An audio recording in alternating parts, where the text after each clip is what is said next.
Welcome to our Devos. This is a week where we're focusing on being consistently generous. And what's that mean? That means that there are some people that are spontaneously generous, and if they should come into a sum of money, or if they have a good pay week, or if they find some sort of windfall, that they will be spontaneously generous.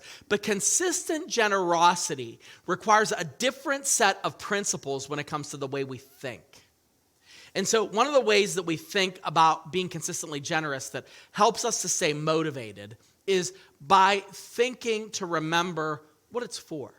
What am I being generous for? And this works, but it's not the silver bullet. And what I mean by that is sometimes we're generous and then we start to second guess things. Like, I don't know if you've ever researched, and a lot of you have, where you'll look at organizations that you give to.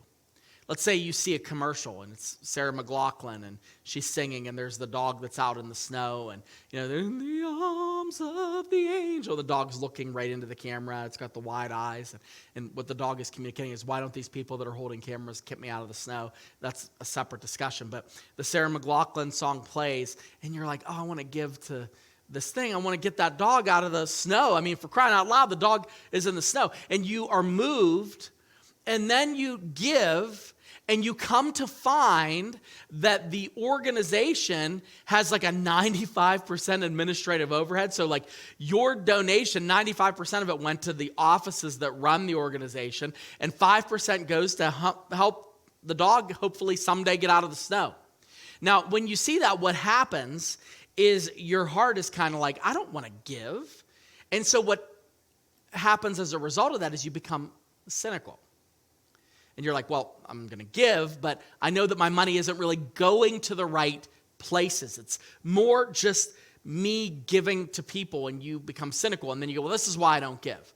Well, one of the things that helps you when it comes to being generous inside of your faith is to recognize actually what it's going for. Like, what does this do? And so the Apostle Paul writes in Galatians chapter 6, verse 10, so then, as we have opportunity, let us do good to everyone, and especially to those who are of the household of faith. I'll give you an example of kind of how I thought about this. When we're going to be ramping up again to do this because we are going to be getting ready to actually put the foundation of the building in this year and start working towards the building of the church. But I remember when we first bought the property of the new church, and when we were trying to figure out how to pay off the debt, and when we were trying to figure out how to make the money and all of those things. And one of the things that moved me and my wife, we didn't have children yet, but one of the things that moved us whenever we were thinking about giving and sacrificing as much as we could to give to the building of the new church is, we are building something that is going to outlive us. That's a crazy idea. Like, we're contributing to something that's being built that's going to go on beyond my lifetime. Like, in my lifetime, I'll be able to build it, take part in it, and help in minister and serve in it. But at some point, there's going to be a generation that comes behind us, and they're going to enjoy the fruits of the sacrifice that we made. That moved me a lot when it comes to giving. And that moves me a lot when it comes to giving to the church in general.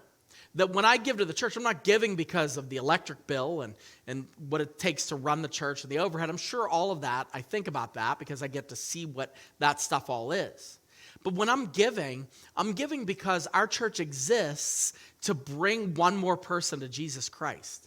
And if a person hears the gospel and they're able to hear the gospel as a result of what we have going on in our online ministry and our children's program and our groups and all of those things, if that happens, then I'm giving to something that goes beyond me.